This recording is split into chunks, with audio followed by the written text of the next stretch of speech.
Assalamualaikum warahmatullahi wabarakatuh.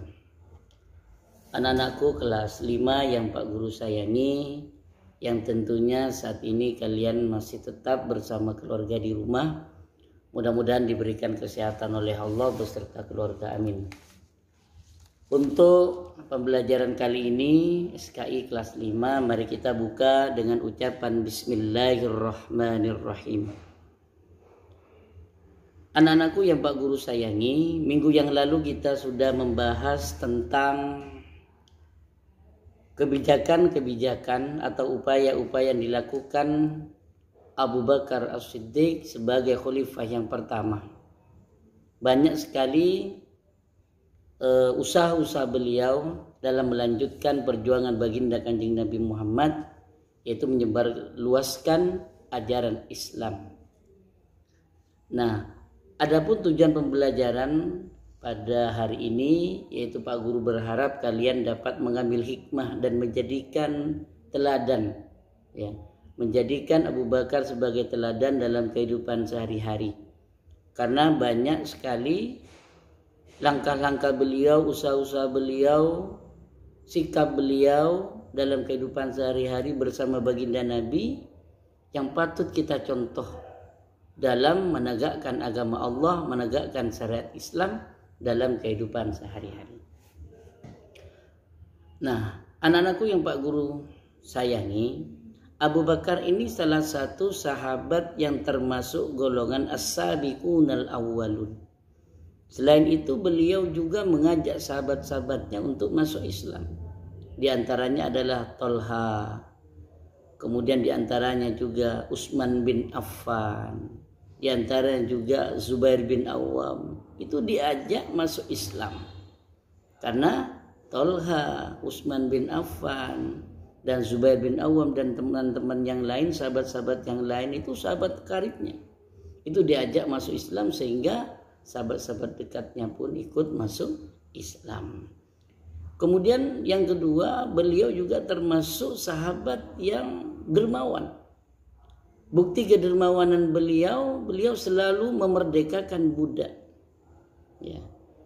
Jadi budak yang dihina, dianiaya oleh tuannya itu dimerdekakan, dibeli oleh Abu Bakar agar bebas dari jeratan perbudakan. Dimerdekakan oleh Abu Bakar. Ya. Budak-budak itu dimerdekakan oleh Abu Bakar sehingga memiliki kebebasan. Tidak lagi terikat, walaupun harganya itu mahal.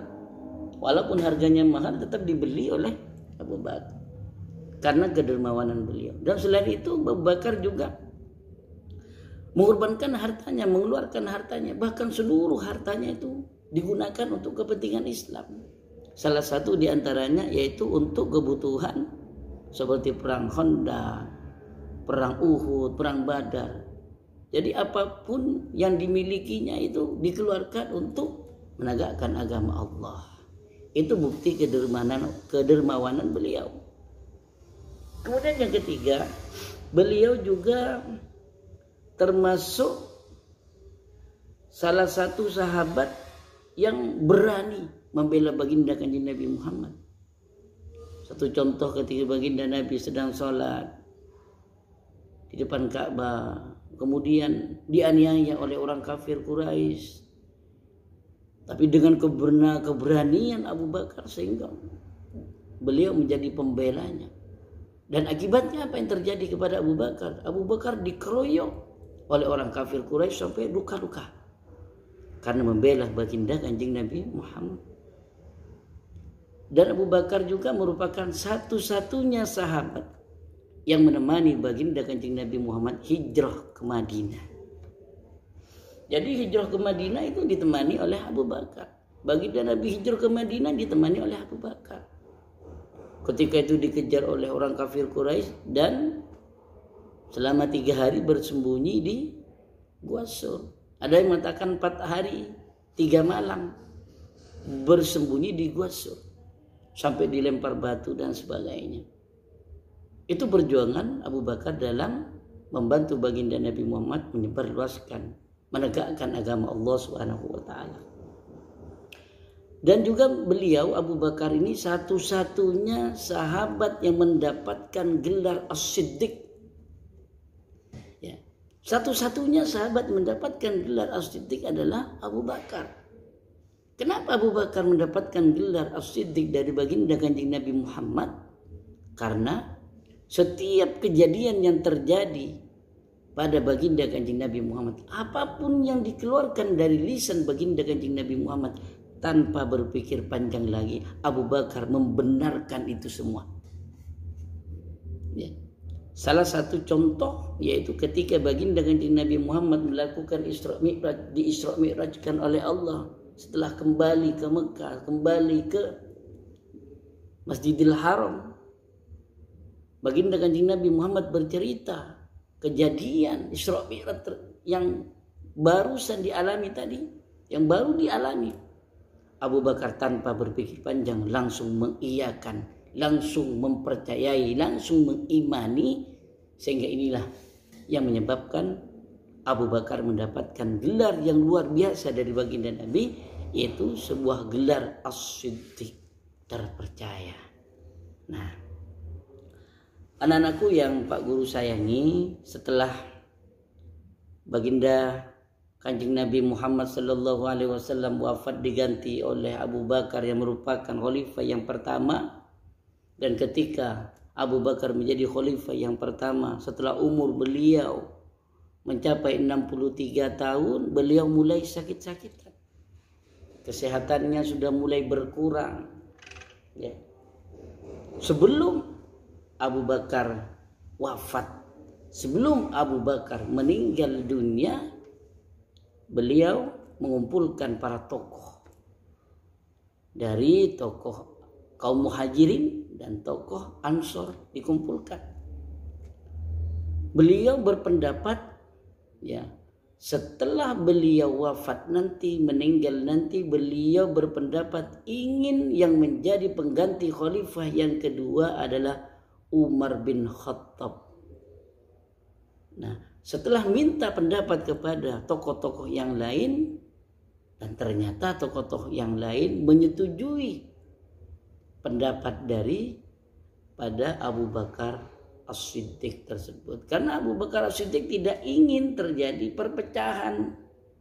Ya, perpecahan di kaum Ansor, perpecahan di kaum Muhajirin, karena memperebutkan jabatan dan sebagainya. Oleh karena itu sebelum beliau wafat, beliau menunjuk, ya, Umar bin Khattab menjadi penggantinya, dan alhamdulillah itu diterima, dikabulkan, disetujui oleh para tokoh-tokoh yang lain.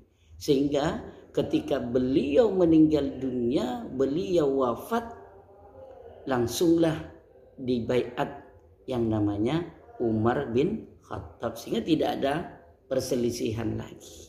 Jadi sebelum itu terjadi, Abu Bakar dengan kecerdasannya sehingga memilih Umar bin Khattab, dan itu disetujui oleh sahabat-sahabat yang lain. Nah, anak-anakku yang Pak Guru sayangi, karena beliau begitu sayangnya kepada baginda Kanjeng Nabi Muhammad, sehingga beliau dimakamkan di dekat makam baginda Kanjeng Nabi Muhammad.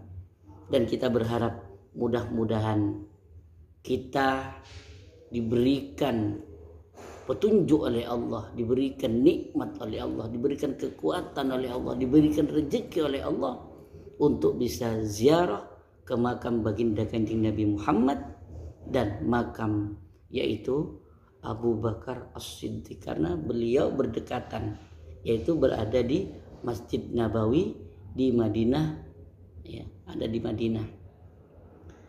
Dan beliau itu dimakamkan di dekat makam baginda Kanjeng Nabi Muhammad. Itulah yang namanya orang sayang, orang cinta, ya, masa hidupnya sering bersama, insya Allah. Ketika meninggal pun itu selalu berdampingan, ya, berdampingan. Karena kasih sayang beliau kepada baginda Nabi, sehingga mendapatkan takdir oleh Allah. Makamnya pun di dunia berdampingan Dan insya Allah para sahabat-sahabat beliau baginda Kanjeng Nabi akan selalu setia menemani baginda Nabi, yaitu di surganya Allah Subhanahu wa taala. Dan kita semua sebagai umatnya berharap mudah-mudahan kita semuanya berkumpul bersama baginda Nabi di akhirat nanti. Oleh karena itu mari kita jadikan teladan, yaitu Abu Bakar As-Siddiq dalam menegakkan agama Allah Subhanahu wa taala, membantu baginda Kanjeng Nabi Muhammad sallallahu alaihi wasallam. Dan banyak lagi keutamaan-keutamaan, keistimewaan yang dimiliki oleh Abu Bakar yang perlu kita contoh, yang perlu kita jadikan teladan. Mudah-mudahan dengan sejarah ini, ya, sejarah kebudayaan Islam ini, kita semua mengetahui apa yang dilakukan oleh sahabat-sahabat baginda Nabi, sehingga kita pun mengikuti jejak beliau dan kita benar-benar diakui umat baginda Kanjeng Nabi Muhammad sallallahu alaihi wasallam. Sampai di sini dulu pertemuan pada hari ini.